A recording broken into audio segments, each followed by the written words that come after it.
Tonight on Assignment, the tiny ticks that are terrifying New Yorkers. Juliet Bremner investigates the controversy of Lyme disease. Doctors stand on opposing sides, while patients in the middle drown. Good evening and welcome to On Assignment. Lyme disease hit the headlines recently as celebrities and sports stars revealed they had been affected by the illness. It's one of the fastest growing infectious diseases in America, and its epicenter is the East Coast. There, hundreds, if not thousands of people are infected every year. Yet as Juliet Bremner found when she traveled to the state of New York, many of the patients are caught up in a controversial battle over the diagnosis and treatment of Lyme disease.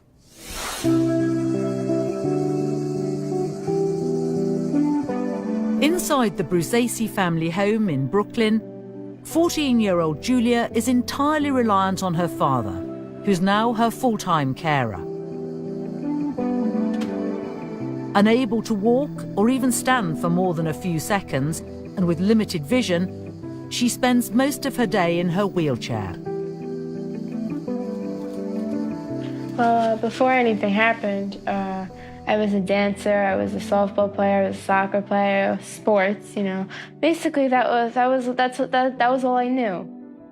Her life was turned upside down 3 years ago. So one day I was sitting at my desk at school, and my legs going numb. My vision was blurry, and I couldn't move my face. You know, it was terrifying for me.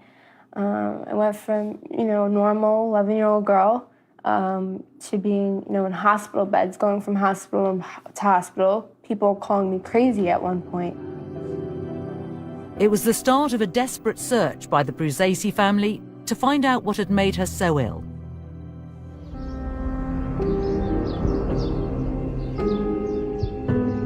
The family are convinced that her suffering's caused by a tiny insect found here in the woodland and surrounding countryside of her home state of New York. A tick, almost invisible to the eye, feeds off mammals like deer, picking up bacteria that cause an illness known as Lyme disease, which can have a devastating impact on humans. That's it. That's the culprit that's getting everybody sick right there. Brian Kelly has forged a lucrative business, finding and eliminating the ticks. Like a freckle, a crawling freckle. I mean, the size of a poppy seed. And that's why so many people get sick, because they don't know they've even been bitten. You can't go to a cocktail party or to a friend's house without the conversation of ticks coming up. Anybody you talk to, any friends that I know either have Lyme disease, have been bitten by a tick, or a family member has. So it just seems like everybody's affected by this somehow or some way. Nationwide, there were 300,000 cases of Lyme disease last year. In parts of New York State, it's endemic. Great for Brian's business, which is booming. Called in to sweep the lush gardens of this neighborhood, spraying where he finds infestation. Hello, everybody, and thank you so much for coming to the Tick-Wise Safety Education Program. Parents are so worried, they'll go to any lengths to teach their children about the dangers of Lyme disease. Come on out here, my little chomping Cinderella.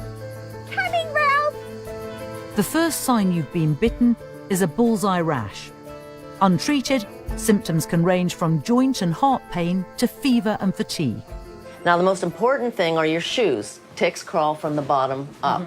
It may seem over the top, but Rebecca Young, a nurse specialising in Lyme disease, says it's essential to cover up before walking in the woods or other high-risk areas. The double seal. You've got treated shoes, you have treated socks, you have treated pants. The tape is put at a... If, despite all the precautions, you are bitten, a course of antibiotics should clear it up. But some cases persist and become more complex. This is known as chronic Lyme disease. This is the area shrouded in confusion and controversy, which led to a surge in the numbers ringing Rebecca's hotline. They feel super depressed, they're seeing shrinks. Neurologists have told them that it's all in their head. It may be, maybe not. And there's a lot of controversy about that, because Lyme symptoms are like so many other diseases. Generally flu-like symptoms, feeling terrible, fatigue, not being able to think straight, cognitive fog. You know, it all masks as many other diseases, and that's where the problem is. Everybody agrees that this tiny creature is what gives you Lyme disease. But beyond that, they seem to disagree on virtually everything else. The tests to decide whether you've got it, the symptoms, the diagnosis, even how severely ill it might make you. All are bitterly contested. Julia has found herself caught in the middle of this medical debate, shunted from one specialist to another without a diagnosis. Her father took her to almost 100 doctors. It feels like more than just a controversy. You know, it's just doctors stand on opposing sides while patients in the middle drown. And that's just unacceptable, especially when we're talking about sick, suffering children. My 11-year-old daughter lost her childhood to Lyme disease because doctors couldn't come to an agreement. That's just ridiculous. You know. A lot of them are twice a day, you know. Julia is now being treated for chronic Lyme. She takes 75 tablets a day, a mixture of drugs and vitamin supplements. Treatment that is rejected by the majority of doctors who feel Lyme is being confused with other illnesses. So this is the iron, you know, so Julia's anemic, and I have been seeing this work, and I've been seeing that in the results in her lab work. But her father is certain that she's slowly getting better and credits one particular doctor.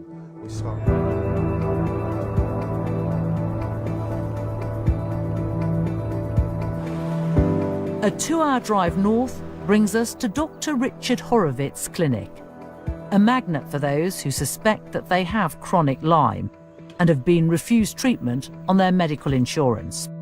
Mainstream doctors are very sceptical. They are largely against your belief. How do you respond to their disbelief in this area? The problem that I think that's happened with Lyme disease is that the patients who come to see me don't just have Lyme. They have what I call Lyme MSIDS, and MSID stands for Multiple Systemic Infectious Disease Syndrome. This means that people come to me with multiple overlapping causes of why they're ill. But now that you're in a world of private healthcare and insurance, who gets treated and for how long is contentious. Dr. Horowitz is one of the few doctors who believes Lyme disease is the root cause of multiple severe conditions. When doctors, other doctors who don't share your beliefs, call you a pariah and say that you're doing this because you're really working on the insecurities of these patients who come to you, what do you say back to them? The science is there. There's no doubt the science is there. Unfortunately, Lyme is a political disease. It's not just a medical one. It's because there's politics of insurance companies who will sometimes throw doctors out of their panels for using longer courses of antibiotics, or medical boards that have gone after doctors. Julia feels Dr. Horowitz has handed her a lifeline. Still largely confined to the house, she and her friends make their own entertainment. But it can't mask the fact that she's missed large chunks of her childhood. When I think about the person I was before this happened to me, it's just totally different. You know, I've been able to see, you know, my friends live the life I was supposed to live. You know, I had a, you know, I've just watch everybody do everything while I sit here. That must be very hard for somebody your age. Yeah. What do you miss most? I just, you know, the simplest things of just walking around is what I, you know, sorry. Julia may be on the path to recovery, but her experience should be a warning of the potential impact of Lyme disease.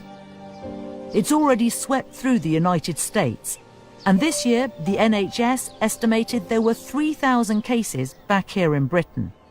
A looming health problem that has so far left the medical world struggling for answers.